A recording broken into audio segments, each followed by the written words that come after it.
Well, good evening, everyone. I'm Greg Fraser, Associate Dean of the College of Business. Welcome to Executive Dinner 2018.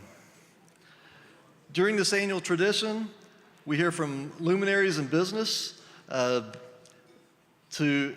give highlights on how their global business landscape is changing, how our alumni are helping pave the future of business, and how this year the impacts being made by our local entrepreneurs.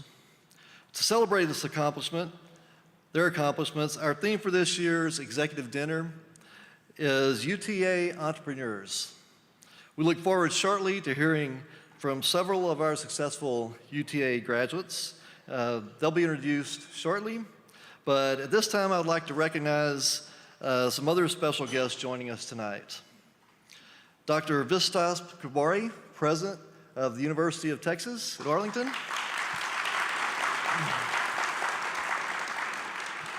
Dr. Tek Lim, our Provost and Vice President of Academic Affairs.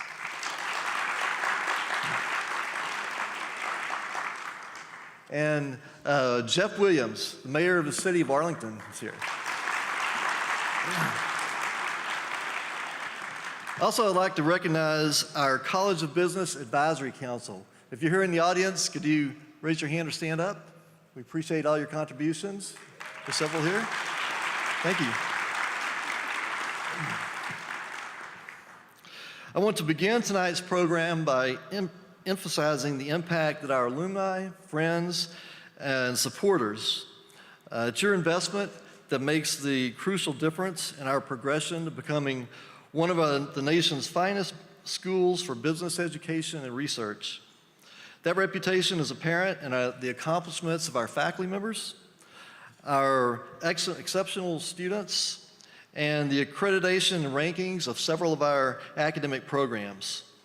We are proud to see our college receive the recognition it deserves. So on behalf of our college, I want to thank our generous table sponsors this evening for supporting our Executive Dinner 2018 and many other endeavors they support. And just let me read these quickly. MEI Group, Benny Keith Company, Frost Bank, DRG Concepts, and Harry Dabrowski. Could I have a hand for all of those? Thanks for your sponsorship. So now I'd like to welcome to the stage Dr. Vistas Kubari, President of the University of Texas at Arlington, to say a few opening remarks.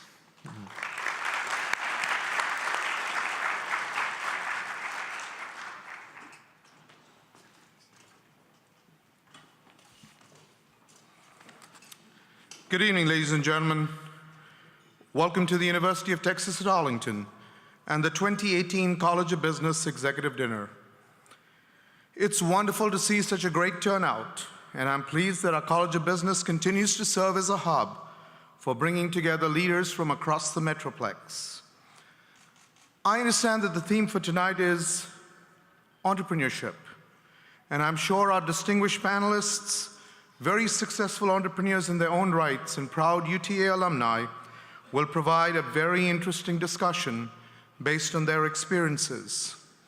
From food, cars, and outdoor brands to real estate, development, and property management, the panelists and the moderator really epitomize innovation, entrepreneurship, and of course, the maverick spirit. Since the late 1800s, public universities have produced learned citizens, engineers, doctors, lawyers, philosophers, teachers, poets, nurses, bankers, salesmen. And while we graduated entrepreneurs as well, the focus was primarily on the awarding of degrees to students who would work for others. The generation of a workforce was deemed to be our primary focus. Today, however, we live in a dynamic and interconnected world, one driven by globalization and the consequent integration and mobility, not only of goods and services, but also of information, capital, and people. Technological advances have made it possible for resources, ideas, and people to flow swiftly across yesterday's barriers of time and space. injecting a vast array of products and services into our daily lives, changing the ways we communicate, conduct business, and even engage in our day-to-day life. Entrepreneurship and innovation are the coin of the realm, and universities need to be able to adapt to ensure the success of their students and the economies of the communities in which they are situated. The very best universities across the nation are not just providers of a workforce. Rather, they serve as generators of ideas, as catalysts for innovation and of intellectual capital, simultaneously imparting a dynamism through entrepreneurship and a resilience through the ability to constantly re-envision the future. They connect the region in which they are located to the globe through the students they attract from over 100 countries, as is the case at UTA. The partnerships developed by faculty, stretching across almost every major economic region across the globe, as in the case of UTA, with special emphasis on Central and South America, the Indian subcontinent, China and Southeast Asia, and the Middle East, and alumni who lead some major firms in developing and developed nations globally. Our campus, just like many others, is filled with bright young minds. They come here to learn, they generate ideas, they work on developing new technologies and concepts, and they are a vital part of our economy and the discovery-driven research enterprise, the primary goal of which is an enhanced understanding of the frontiers of human knowledge. But in general, the education we provide is based on the dissemination of knowledge and information and its application to known concepts and systems. It is not based on market-driven research or on the creation of new value and wealth. In short, at most universities, although our students have an entrepreneurial spirit and our alums become tremendous entrepreneurs, we in academia as such do not focus and support entrepreneurism to the amount we need to. Over the past few years at UTA, we've started to create an entrepreneurial ecosystem, largely driven by the College of Business.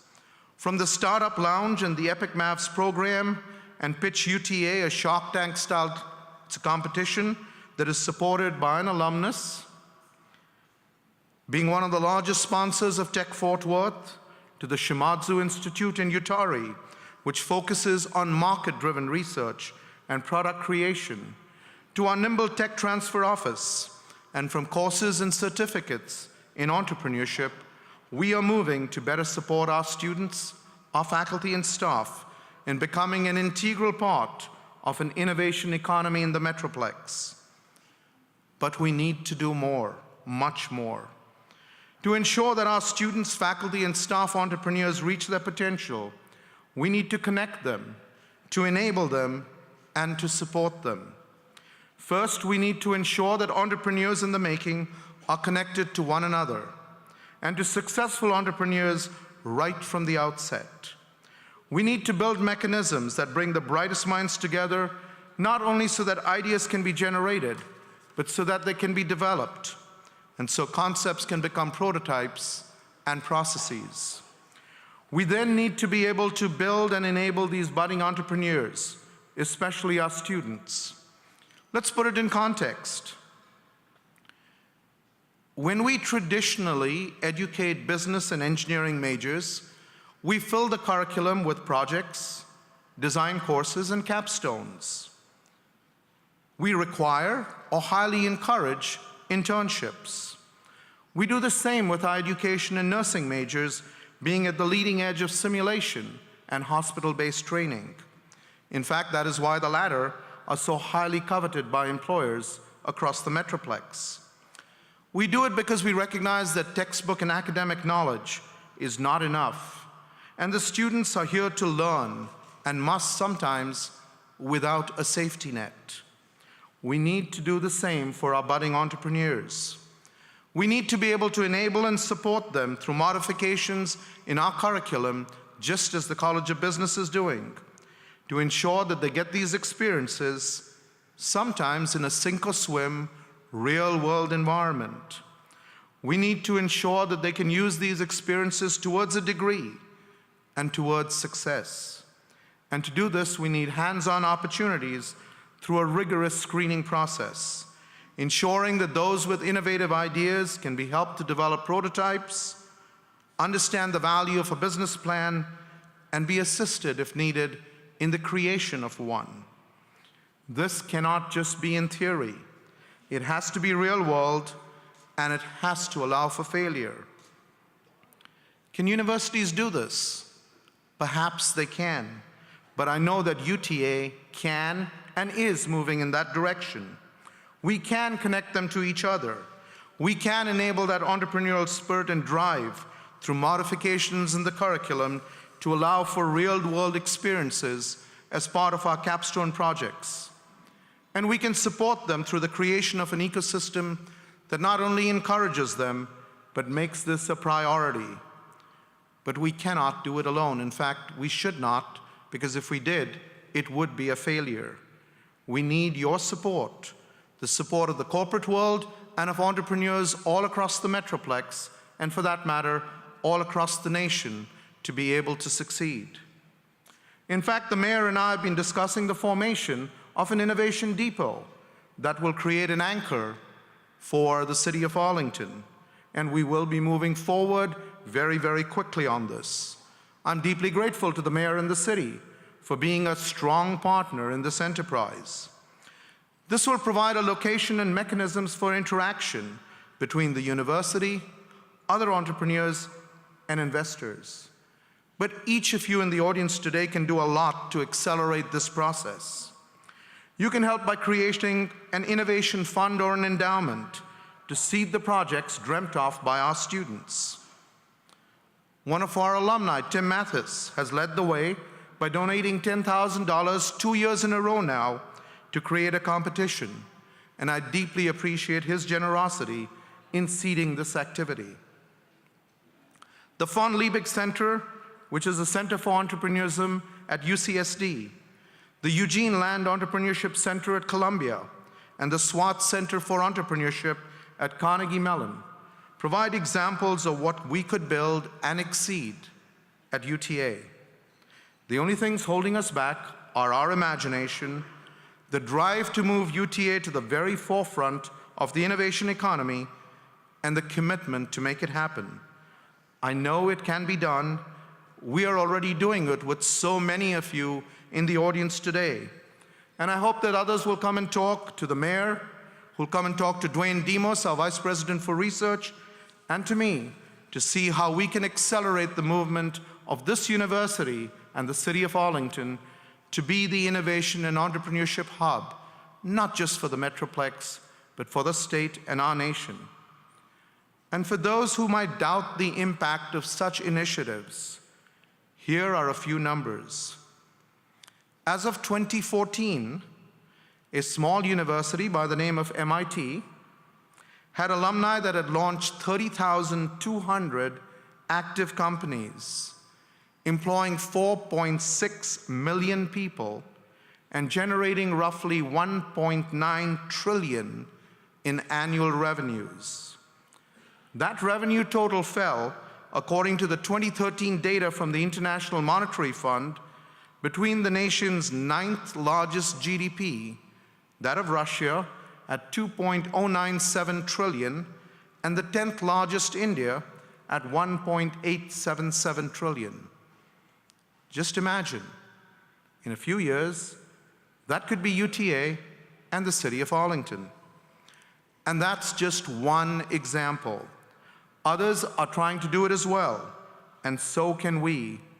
The moderator and the three panelists today are living proof of what can be done by UTI students, now UTA alums. Together we can and we must do more. UTA is the model 21st century urban research university.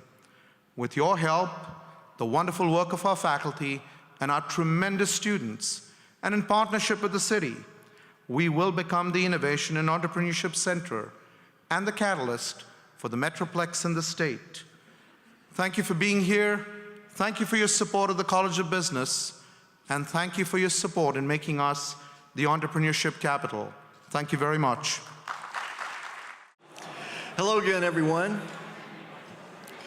As you're enjoying your meal and dessert, I would like to introduce tonight's moderator, Greg Barron, the founder and CEO of the Barron Companies and president of our College of Business Advisory Council.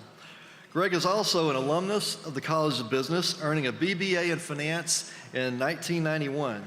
We are proud of his success. Ladies and gentlemen, here is Mr. Greg Barron.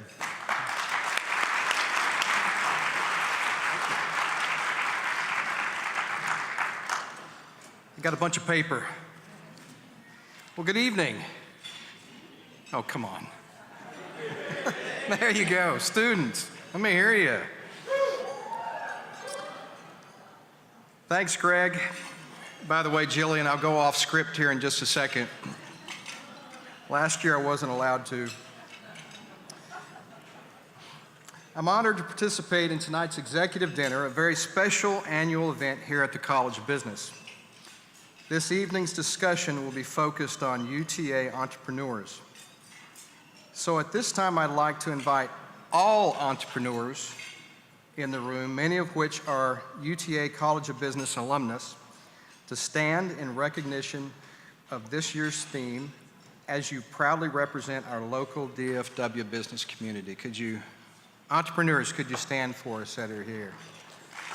Yeah.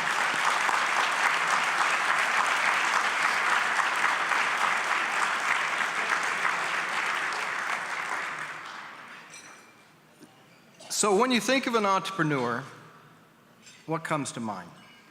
Richard Branson, Oprah, Elon Musk, Mark Zuckerberg, Jay-Z.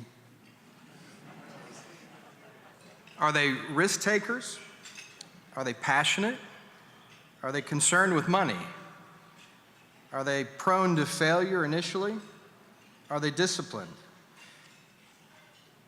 Are they part of the status quo? Are they creative? Are entrepreneurs made or are they born?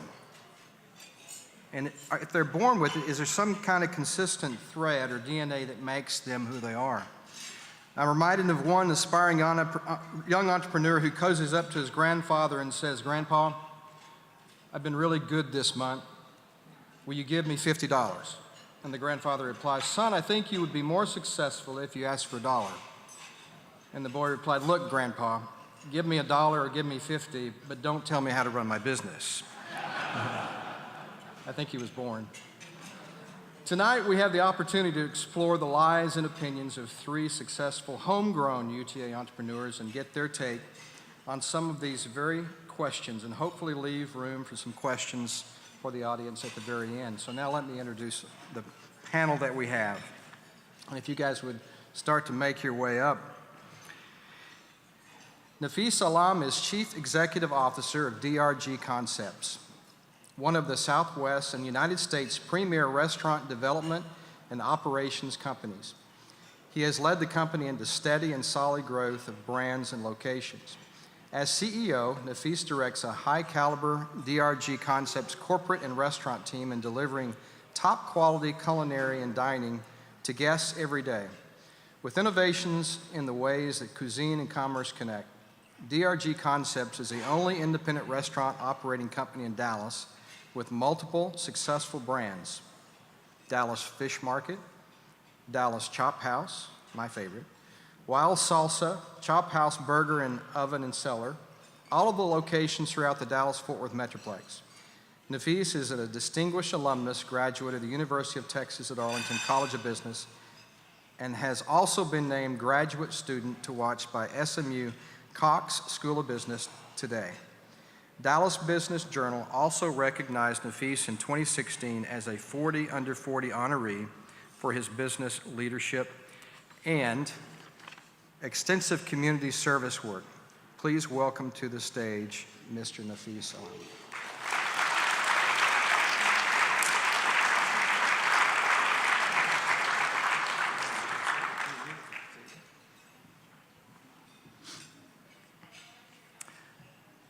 Our next entrepreneur panelist is Sam Maruk.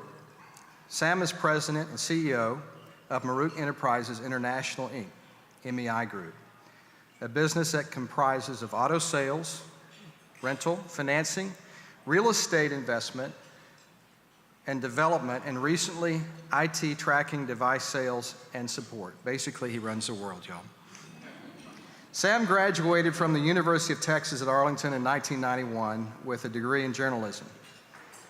While attending UTA, he worked in a warehouse and supplemented his income by selling cars. Upon graduation in November of '92, he formed MEI Group. MEI is recognized as one of the very few buy here, pay here model companies to be accredited by the Better Business Bureau. In 2016, MEI was awarded the Outstanding Small Business of the Year Award by the Arlington Chamber of Commerce. Please welcome to the stage Mr. Sam Maruk.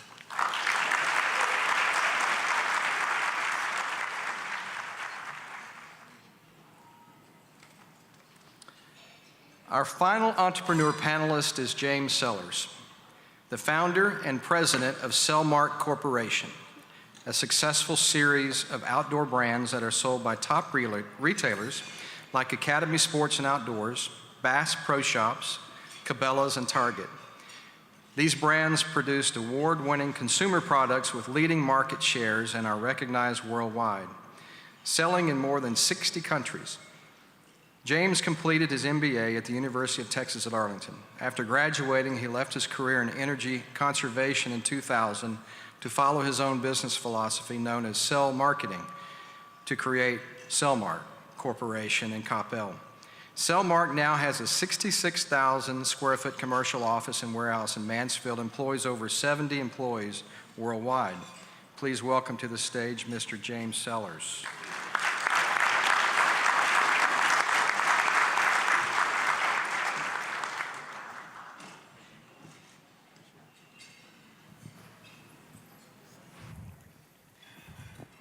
Well, good evening. Good evening. Hello. Well, I have a question, and we'll just go around the panel, and hopefully everybody has a microphone. And we'll take an opportunity to, I'll tell you what, James, let's start with you, and we'll start with the first question that we have. So what is the DNA of an entrepreneur, and how do you think differently than others? I think the main thing that sticks in my mind is that in face of all the different obstacles and challenges that we face, we never quit. That we see a target or a vision of the future and we don't stop until we get there. Good. So never quitting. Never, never, never. Never quit. The moment you figure out that, hey, you're about to quit, somebody else is going to do it. So on that drive, you actually try not to quit. And we always try and figure out that, you don't take, the main thing that sticks out to me is like you don't take no for an answer. You always go for what else we can do to make it into a yes. So I think that's one of the key components of being what we are. It's just when you run your own business, you figure out that, hey, there's no 1-800 number to call. There's nothing else you can do. If it's a no, that means that you're done. You've turned that into a yes. So. An entrepreneur is someone who's willing to take risk. And with risk, there's always failure. So somewhere in our DNA, we understand that whatever we do, it may go the wrong way. And we need to calculate what is the worst case scenario. And if I can handle the worst case scenario, then I'll take the risk. And not to be afraid of failure. Because with risk, there's always failure. Yeah. I'm putting you on the spot a little bit, not necessarily you, Sam, but anybody want to tell the audience, he said never, never quit. And I love that saying by Churchill. I think he made it famous. But do any of you have a story or an analogy of the biggest no that you ever faced to begin with? Wow. The business has been a series of no's and a few yeses. I think the first battle an entrepreneur has to fight, and it's something that's not talked about very much, and it's the fight that you have with your own family. And I know a lot of people try to start a business and try to get a business off the ground, and if you don't have support from your family or a spouse, that no will stop a business faster than anything. So I can speak from my own personal perspective. It wasn't for having a supportive family, somebody that shared in that vision, was willing to go through the hard times, then the business wouldn't have existed. So I think for me, that first overcoming, we were going to leave a safe job. I have an MBA from a great institution of higher learning, UTA, and I was going to leave potential safe corporate jobs where every year I could look forward to a bonus and a promotion, and leave all that knowing that I don't know when my next paycheck will be, not knowing how we're going to keep paying the mortgage, or we're going to have to downsize the house. But overcoming that first hurdle of leaving the safe for the unknown and having a family that supports you in that, I think that is pretty profound. Yeah. When you come up with any business idea, when you come up with, any idea, and the first thing that you think of is like, okay, idea's all great, and then you pitch it to your friends, your family, and then after the pitch comes the ask, may I borrow money, right? Then the business becomes a terrible, terrible idea, right? Yeah. Overcoming that, you get a lot of no's, and then a few people will believe in you, and then basically put whatever money, whatever connection that you try and ask from them, they would try and say, hey, no, I support you. I can see myself putting some money into it, right? Then you slowly start getting that confidence, say, you know what? I see it. Somebody else also sees that. So maybe I'm going in the right path. But if that goes south, you don't get invited to any family dinner, any friend's dinner. You can, kiss that goodbye. So it kind of segues into another question, and anybody can jump in. How have you dealt with failures in particular? Well, like I said, failure is part of taking risk. And as an entrepreneur, we it's part of the DNA is you take risk. The smart entrepreneur has to really understand the risk that comes. That's what's called calculated risk in my view. What is calculated risk, again, in my view, is the worst case scenario. Can I survive it? Am I going to be okay? Is my wife not going to divorce me? My kid's not going to abandon me? So if I would never take risk if I'm going to start a business, and I would ask my parents or grandparents to give me the life saving to open an ice cream shop. Because what happened if it doesn't, if it fails? The potential for failure is disastrous. However, I would, go to my banker and borrow $20,000 or $30,000 and open a business, because I know if it fails, I can at least, auction off whatever equipment I've got, pay $5,000, $6,000, and then pay the payments for that, business to pay it off. So if I can survive the worst case scenario, I will take the risk. So with that, failure is being able, to be able to understand the risk and to understand that you can handle it, and understand that this could be part of your challenges. That this is how I handle my failure, or how I would handle it. So your first venture was purchasing a Chevy Impala. That's how this all started for you, is that right? Well, that was my first big venture. Was purchasing a Chevy Impala. I was when I was in college, I had to subsidize my college, and I really. I had several jobs. I worked as a waiter, and I didn't make a whole lot of money as a waiter. If you ask for coffee, I'd give you an iced tea. If you had for chocolate cake, I'll bring you cheesecake. I just did not do well in that department. So I decided, I gotta make money in a different way, and I've always thought that, I can do well in business. I can make deals. I had, it's funny how I got in the car business. bought a little raggedy VW Rabbit when in my first year of college for about $2,000, and that's a lot of money for me back then. And I opened the glove compartments, and there's, you know, the dealer who sold it to me had a receipt of how much he paid for it. You know, it's $1,000. So I figured, wow, he just made $1,000 from me. So that gave me an idea, and instead of like being mad at him, maybe I could do it with somebody else. So, you know, I had a friend of mine who was a car dealer, took me to the auction, bought a car and sold it, you know, dolled it up, cleaned it up. I made $700 the first week, and that was like more than anything I've ever done. Yeah. So later, I you know, got in the export business, and I had a brother who is. I'm sorry, I didn't mean to hijack the whole conversation, but back to your Chevy Impala question.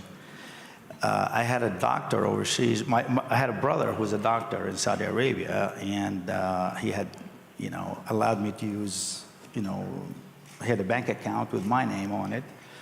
So I tried to convince him, you know, that, hey, there's money in exporting cars to Saudi Arabia. And he's like, I'm a doctor, I'm not a car dealer.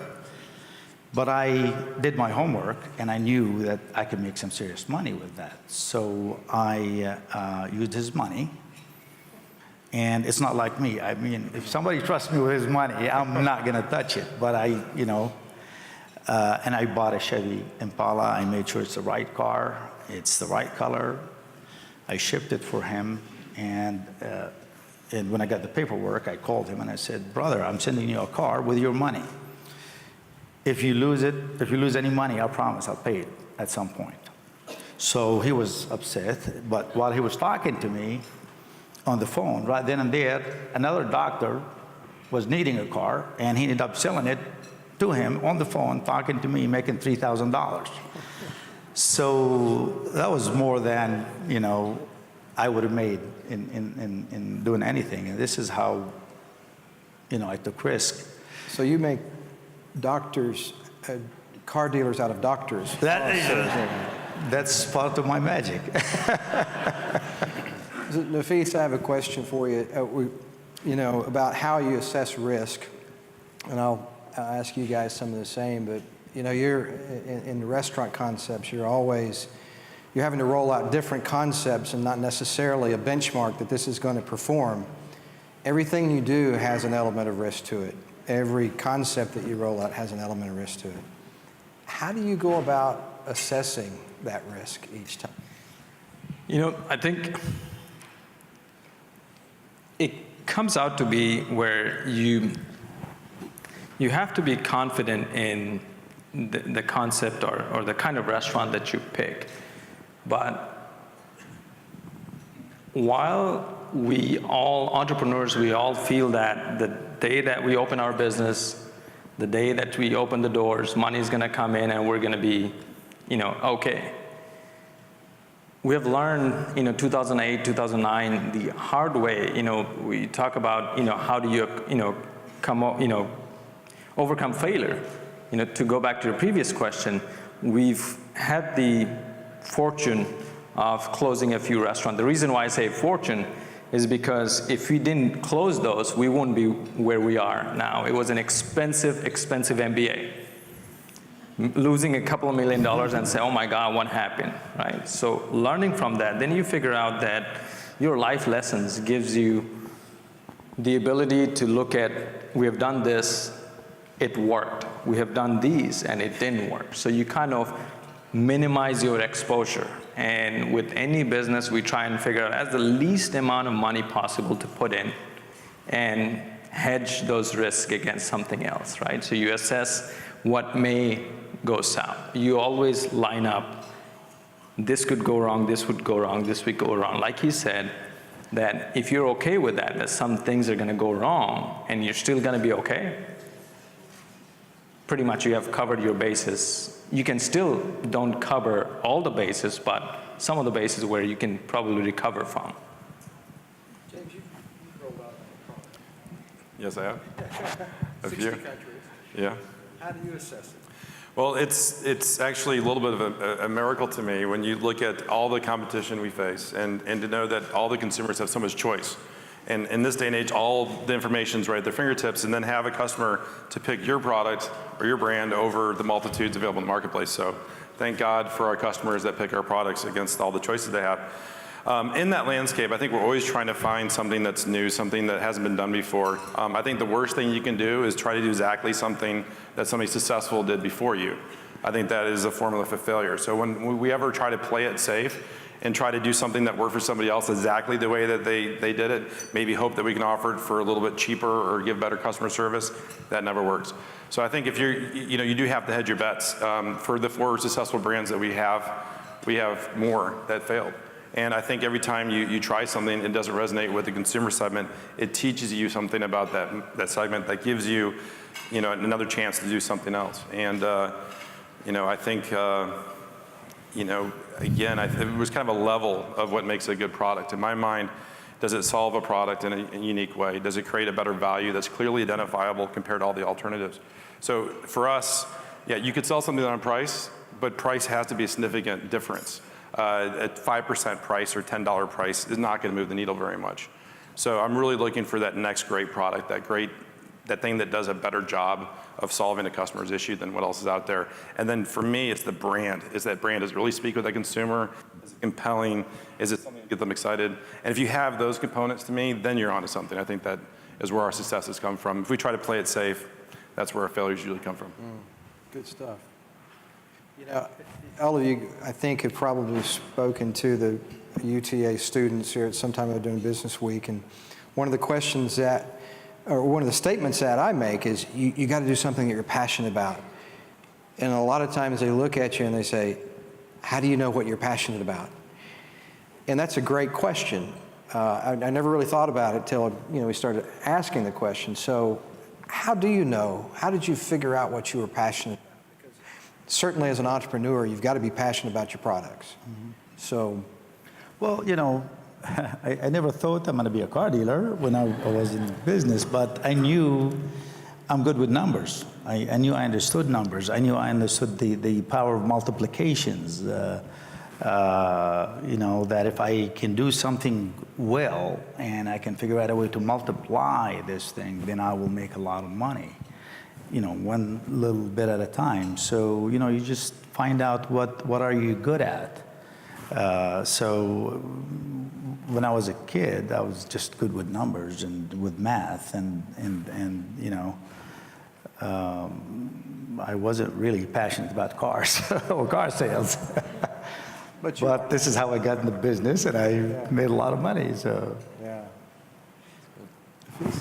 So, when I went to school here, in 2002, 2003, the hottest field was information technology. Anywhere, any advisor that you walked up to and they would ask, like, what should I study? Before you even, ended your question, they'll tell you information technology. So signed up for all the classes, any programming classes that you can think of, right? Went through the motion, got good grades, but didn't just feel it. Like, it wasn't for me. It wasn't, like I was excited about going to a class. If any of my professors are here, I'm sorry. But I just didn't see it. But would end up looking at, back then, internet wasn't as at your fingertips as it is now. Always talk about food, always talk about going to a restaurant, always talk about, something that has to do with food. I could pretty much stay up half of the night researching a food or restaurant, anything that has related to our realm of business. Not because, it's going to get me the next dollar, but because you enjoy looking into it, you enjoy learning more about it, cultures and the food and how it comes about, right? Always bring happiness. I'm sure I see most of the plates are empty. It's happiness when you think about food. So you have to feel it. I feel it about food, I feel it about the restaurants, and it's, even if it was not the money, I would probably end up, doing this. I may have to get a side job to pay for the bills, but, I'll pretty much be doing what I'm doing now. So I'm pretty fortunate that, I'm in the industry that I like and enjoy every minute of it. Yeah, James, did you start off passionate or did it grow? Actually, my problem is not ever having just one passion. I have too many things that interest me.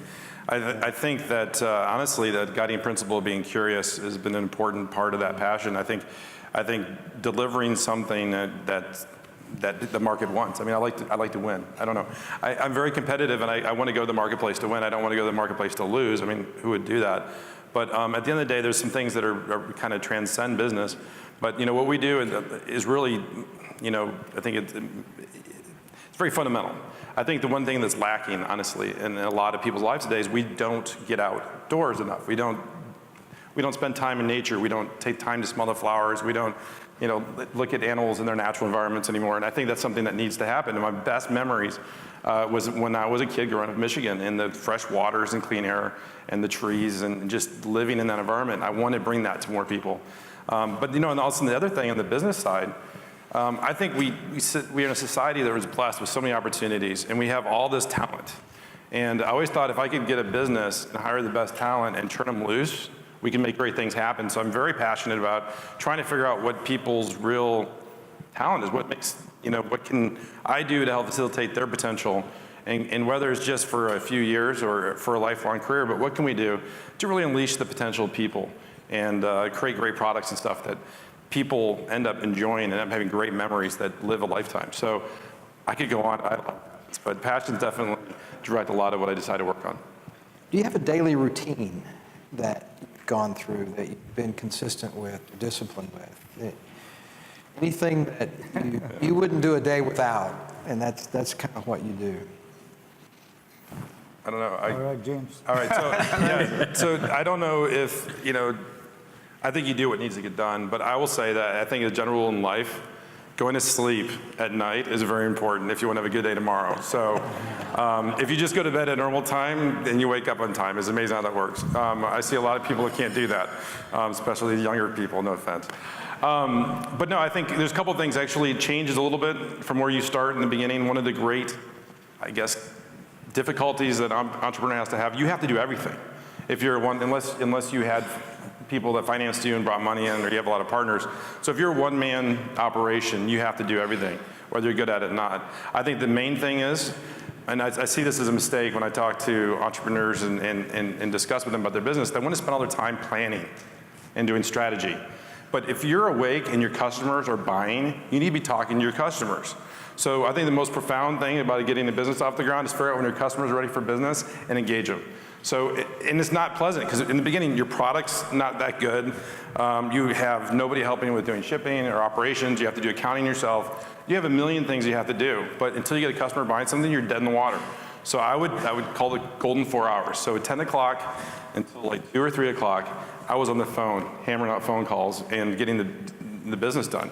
And I think for me, that if I didn't do that, the company wouldn't exist. If I did not discipline myself to make talking to customers a priority and doing the sales solves all those early problems like nothing else. So for me, and Cellmark's the company's name. So Like to sell? I do like to sell, but it's amazing how you can think that writing a business plan is more important than talking to the customer. I don't know where that came from. Last time I saw a business plan has never bought a product from me. And you know what, if I have inventory tied up, I'm gonna sell that inventory before I buy any more inventory. So sell. You gotta do it. Anybody else have a routine? Well, Go ahead, Sam. routine for me is not about, whether I do things personally or not. It's about understanding what is it that going to get me to sell. Meaning, if I have to sell, if I have a store that is costing me $100,000 a month in overhead and an average car profit $2,000, then I have to sell 50 to break even. But I'm not in the business of breaking even. I got to make some money. So when you put a goal of selling 70, so understanding that goal and understanding, okay, I got to sell 70 cars. What does it take to sell that many? You go back and start understanding what, consistency and doing the same things over and over and over again in the same way will generate the same results. If we teach our salespeople to place 20 ads a day on social media, on their Facebook, on Craigslist, or whatever method of ads, and if they do it the same way as we teach them, we'll generate 10 leads. And if they answer the phone call the same way, and we teach them how to answer it, that will generate, 5 customers coming into the lot. And if 5 come in, we're going to have a car sold. So when you understand that formula and that numbers, that's formulating the strategy, then you make it the routine, what everybody needs to do. And you try to make sure they understand, okay, if you sell 3 cars that day, it doesn't mean you don't work for the next 3 days. It means you still need to place 20 ads a day. And by doing it, that's why you sold 3 cars in one day. You'll have 3 or 4 days that you didn't sell anything. But you just be consistent in doing the same thing over and over will produce the result that you need. Any routine? Well, it's hard, but sometimes you figure out that, for the last few years, I've been practicing where you don't answer email before 9:30 in the morning. You get up, you go through your routine. The moment you start looking at an email, it derails your day, right? So I try not to do that and go into work. I think that was somebody's wife in the audience. So, that kind of takes over, that. So that's something that I religiously do every single day. Now, if it's really, really important and somebody needs to get hold of me, they'll call or text me so I know, but email-wise, I think that could wait so you can start your business and go about your day. The next thing would be, listening to non-business related TED Talks on the drive in, 15, 20 minutes, just about random topics, and you just listen to it. So you basically have a broader understanding of, we all tend to, figure out that I got to read a business book or look at Shark Tank and everything else. So you become very tunnel vision. So you listen to any sort of, TED Talks that interest you, kind of you drive in, kind of clear your head, and then you go into work. Not that routine works every single day. This morning, Mondays are notorious in our industry for call-ins. People, employees will call in at the restaurant level. This morning, I woke up and went to the office, and then all of a sudden, my phone had 23 some text messages within a 30-second window. A few of our restaurants didn't have any staffing, or staff called in, whatever. So I called all our operations people, find out what's going on. So when you are in a business, no matter how much you strategize, no matter how much you plan, you are 1-800 everything. If there are guests that we're serving and we are not serving the way it should be served every single day, you have to jump in and help. So between 11 o'clock and 2 o'clock today, I was at a restaurant, literally running food. But that's what you have to do to make sure your bills get paid. If you have product on your shelf, somebody's not selling it, you gotta go do it, right? So all that routine kind of goes out the window if there's a pressing need. But 90% of the time, you try to stick with it so that you have some form of sanity about what we do. Do any of you have advisory boards, or did you have a mentor in your life that made a difference?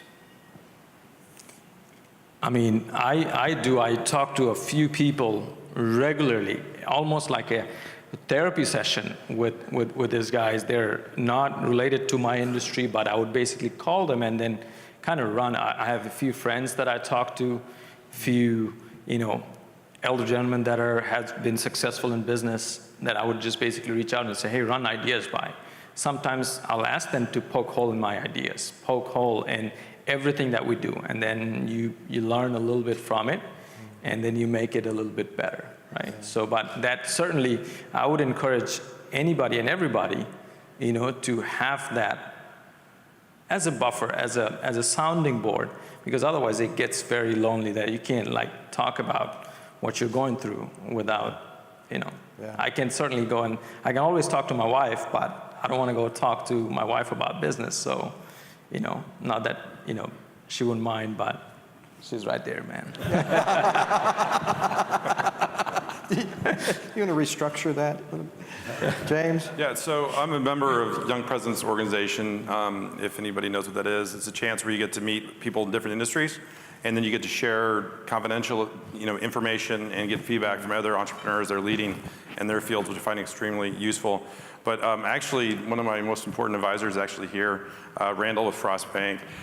So what's great about Randall, I hope you don't mind if I go here, but every year we kind of update our plan together and we call them into our office. And if you want an honest answer, ask a banker about taking risk and expanding. And Randall's been with us for many years now, and he's always been he's asked the right questions. He's analyzed the business on a different side. As an entrepreneur and somebody that's in it, you know, you don't see the risk anymore. You don't look at the potential downside, and it's really great to have a partner like that. So your advisors can be many different ones. You just happen to be looking at me when they ask the question, but a very valuable one. So thank you. So Frost Bank, thank you very much. It's funny, the mentor is always a banker, especially if he's here looking at you. Yeah, we got the money. You have to be. Yeah. Loan my banker. Hey, Your loan application coming tomorrow morning. Yeah, you never know if I'm gonna need him tomorrow. I may need a loan. So recently, I bought a technology company. So someone may say, well, what the heck? You know, a car dealer buying a technology company. What's wrong with you? Talking about overcoming a no, you know, I got the biggest no from my wife, thinking I'm going crazy. You know, I bought the company because I can assess the risk. Again, the worst that could happen, I can survive it.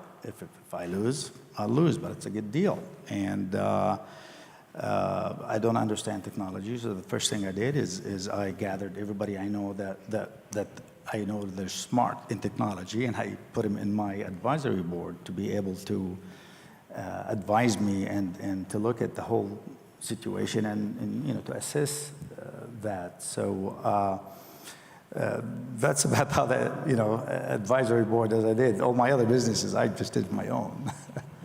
And my mentors are my bankers too. So. We're going to take a few questions from the audience now. So students or entrepreneurs or others, if you've got a question, go ahead and raise your hand and pose your question. Hello. Well, thank you. I'm Arti. I'm a PhD student in finance, and this is just out of curiosity. I know all of you are entrepreneurs, so your first criteria for screening a project is passion. What's the second one? Persistent. As an entrepreneur, you have to be very, very persistent. You have to be able to discipline yourself. You know, passion without being able to make yourself wake up in the morning and put in the hours and work as hard as you could. It doesn't get you anywhere. I think the other thing I think that's important in being successful, not just whether an entrepreneur or not, is to believe that whatever job that you're doing or working on, you need to do the absolute best at it. And I don't mean to be the best. I mean, if you're going to paint a room in your house or your dorm or your apartment, and you're not a painter, you're not going to paint it better than a professional painter. However, you still need to be the best one at it. Do not just kind of, you know, slap a bunch of paint. And so to me, I'm a perfectionist by nature. I have to do the best at what I do and overthink it, make sure that's done right. So That's passion, persistent, and being the best at doing what you do. Any other comments? I will say one thing. I think you do have to be cautious about things that you really like. If you're in business and you're a consumer, the thing that you're selling, like a real connoisseur, you have to make sure the rest of the world shares your optimism and the passion for that thing. So I definitely think that you need to, I guess, check to make sure that it really is a market and that you're actually able to serve that market. So at some point you do need to do some due diligence. I think it has to do with, for me, it has to do with time. Whatever you pick up, if you don't have the time in your life for it, that stuff is not going to work because it just takes so much of your time. And if you can't, because the moment you start a business, you hire, other people that relies on that business for them to feed their family, to grow. So you're taking on a lot of responsibility. You're taking on a lot of challenge. Now, if you really don't have the time to, it can't be a part-time thing. It has to be full-blown. You have to give it almost your undivided attention. So if you really don't have the time to carve out to give it to something, I don't think you should do it. I'm Dhruva Banjari from Finance Department doing PhD. So for any successful business, in my opinion, we have to think cost-benefit ratio analysis as well as customer satisfaction. How you balance these two things. So first cost-benefit as well as customer satisfaction, because in the market there are other competitors also. So you have to make it price efficient, your product. How you are thinking on this? So I guess, I don't really see the trade-off between the products and the customer satisfaction, because I think ultimately we deliver the customer satisfaction is what we provide. In this day and age, again, we're consumer products, so it's very visible. Everything we do is very public. If you have one customer has a bad experience, 10,000 people will see it tomorrow. So for us, one bad experience isn't worth it. So we do everything we can to avoid that. And you do have to work so hard. Everyone expects everything tomorrow or now, perfect and, want a low cost and they want to, do everything they dreamed of. But I don't think you can sacrifice customer service for short-term profit anymore, at least not in our industry. Okay, so I think you have to deliver customer service with everything you do. I agree with James, because you think about what do you value more, your cost savings or your, for our case, the guest who comes through the door. Now, we would want 100% satisfaction of everybody that comes through the door. Sometimes it's just not possible, right? We drop the balls almost every single day, right? We get all our reviews pulled in every day or every week and kind of see what the trends are. We would like to gain back our guests that, customers that we have lost through reaching out to them, taking care of them. But I would much rather make 1%, 2%, 5% less money than have happy guests, because long term, you'll end up making that money over and over if you have guests or customers that are happy with their stuff. So if you ask me which one to pick, I would always side with the guest satisfaction over the cost, because cost you basically then can reach out to your vendors or find a different way to reduce that portion. But the moment you start sacrificing your guest satisfaction, your business is probably not going to be there for too long.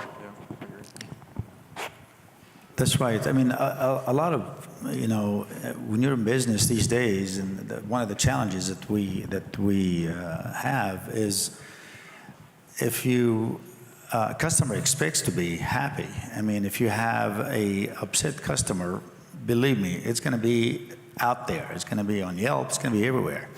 You can have 100 happy customers, 1,000, and nobody's going to rave about you. So you need to work your numbers where maybe 1 out of 1,000 will post a good comment, and 1 out of 1 upset customer is going to post a bad comment. That's how you should run your business. Good evening. Thank you for your time here. Lots of good notes I've taken. You talked about understanding the market, connecting to your customers, bringing value. Something that you have not touched yet that I would love you to talk about is hiring people. Hiring the right staff to support your mission and growth. I believe it's a really important area. Thank you. Yeah, I would say that's the most important area once you go past a startup of one person. And your second hire is going to determine if you're going to be in business that next year or not. So I couldn't agree with you more. And as a company, I would say that the biggest crisis we ever had as a company was a result of not developing our leadership and management fast enough to scale. About 4 or 5 years ago, we just ran out of additional people to hire and train and develop underneath, and it stopped our growth until we hired, trained, and developed that leadership and that management. Now we're growing again. So I would say that is critical, and I think that what's a real challenge is you're in a great, this is a great market. There's so much advantages being here, but it's also a great market for job seekers. Right now, there's all the employers waiting in line, and we're having a hard time filling spots. I bet that's true for all of us, right? Yes, absolutely. So you got to take care of you got to really take care of the recruiting. You got to work harder to get the good employees. You got to treat them right to keep them. So. Well, for me, one of the probably the best thing I did in my company is to have a position that within the HR department that, she's here, so she's gonna, have a big hit tonight. But it's called talent acquisition. I have a position for her, talent acquisition. It's, forget HR, all the benefits and everything else is fine. But I want her to do nothing but find me the best talent she can get, and in my company, and it's my people who make me look like I am, or makes my business successful. It's not me. I can't possibly oversee everything that happens. I'm sure it's the same as with Nafis and James. So your employees, how talented they are, making sure that they're happy, they're compensated properly. There's nothing wrong of them making lots of money. If they're making as long as I'm making lots of money. So that's one of the most important aspects in my business. As I was mentioning before that, when you hire on people, you take on responsibility. I think that's the single largest responsibility that we take on as entrepreneurs, as other people coming in and working with us to grow the company, right? When you're a small business, you always figure out that you're competing against, the ExxonMobils and the Fidelities and the Frost Banks of the world, right? The benefits and 401k and all that. They're all legitimate, reason for you to feel scared and say, hey, there's no way you'd be able to compete it.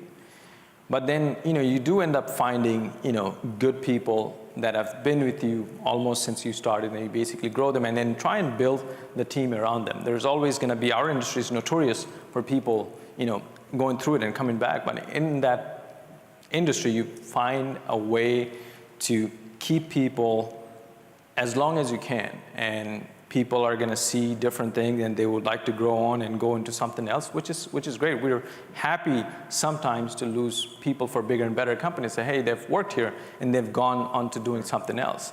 But that is a worry that keeps us, because the market is booming right now, especially in the Metroplex. It's hard to find good employees, right?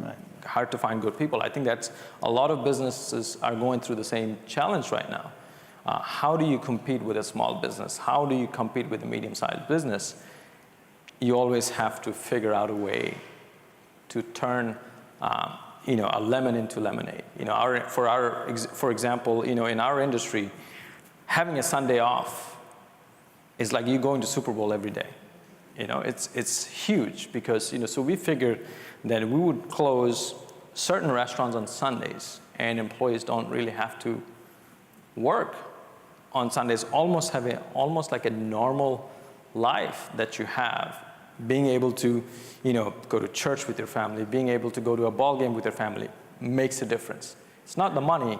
I've asked a lot of people that say, I would much rather take, a Sunday off in this industry than take something. So you carve out those when you can, and it doesn't have to be, XYZ company is doing this, this, this, and you do this. You find your own niche and you figure out what works for you. Agree. I'd say one more thing too, and with the shortage of good candidates on the marketplace looking for positions, one of the things that's been really successful is working and partnering with UTA with internships.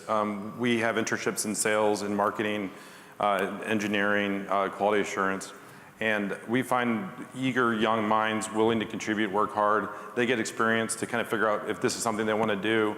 They also position themselves for the job market.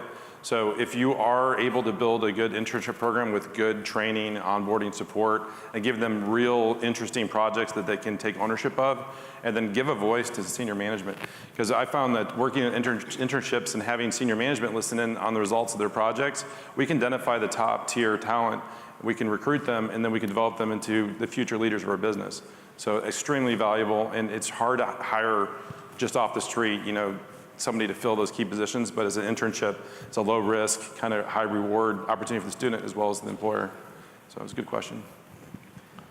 I'm really glad you mentioned that because I think it's a great way, and this is a great place to find good candidates coming in straight out of college, because most of them, from my experience interviewing, have worked during the education. So therefore, they already have a good skill set, and I think attitude and skill set together that you get prior to them graduating.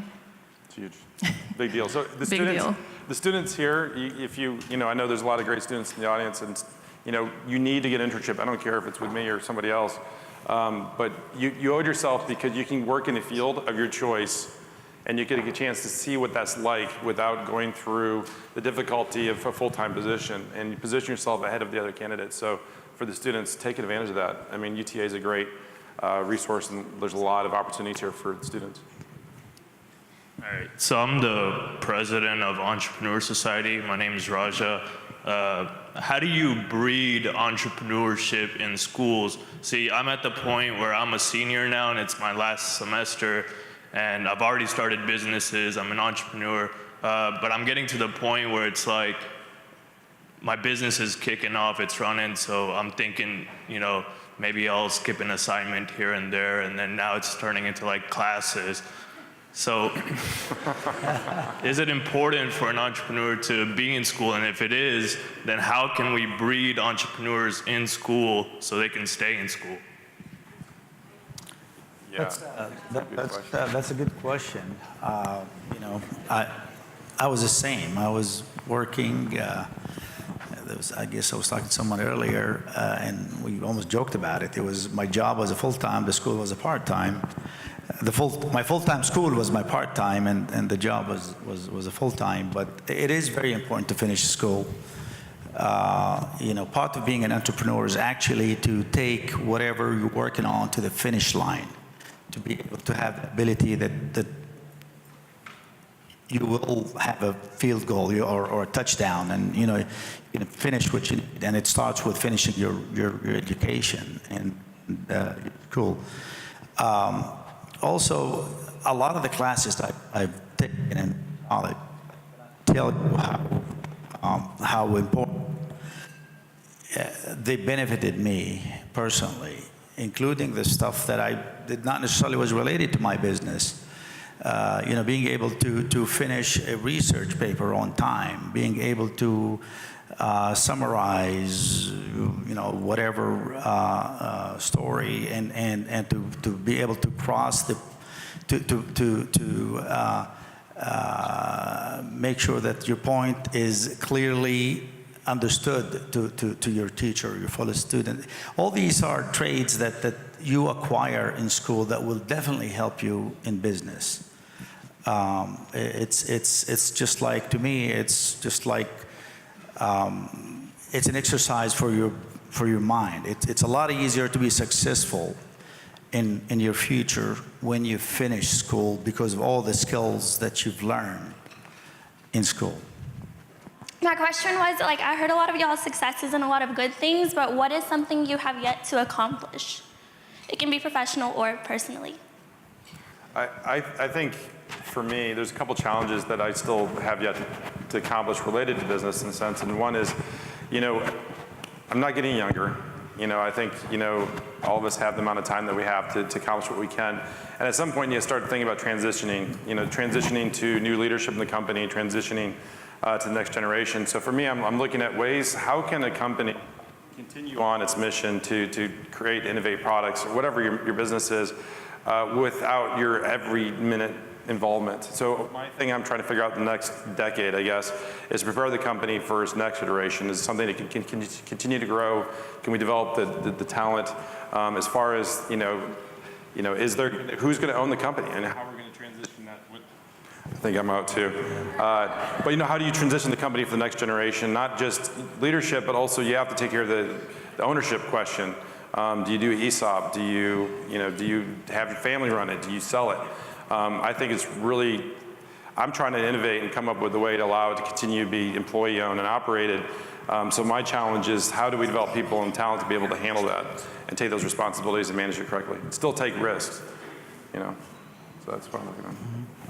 I think the list is, for me, that list is very, very long, right? You always have this in the back of the head. You want an X amount of revenue, for your company, an X amount of units. Maybe if here, then a different city or a different country. That's all there. But having a well-balanced life, right? Personally, I'm now trying to figure out how to roll sushi, right? I spend time with the chef, and he's been teaching me for the last, I guess, 4.5, 5 months. On Saturdays I sneak out. My wife recently found out that that's what I've been doing in the name of a meeting, that I go try and learn how to roll sushi, right? But it's just the chef tells me I'm horrible at it, right? So you basically find these projects and you figure out, how to do it. That list never will be empty. Hopefully it's never empty. You always try and figure out to do a little bit of everything, because you only get one life, and you figure out how to do it. And hopefully we go from here when we're working and be done with this, right? So I hope I was able to answer your question. Thank you. So how many months does it take to roll sushi? I watch this Netflix show. At night, most of the time I'm watching like Chef's Table or all these Netflix shows, and there's a gentleman in Japan. For the last 60 years, he's been rolling sushi, and he basically says, I'm still learning. So that was a loaded question, so I don't know. It's an art, but I just want to learn the basics. And with that, we will end with the sushi story. That was good. Gentlemen, I want to thank you. Y'all were excellent. It was so insightful. Thank you for being here.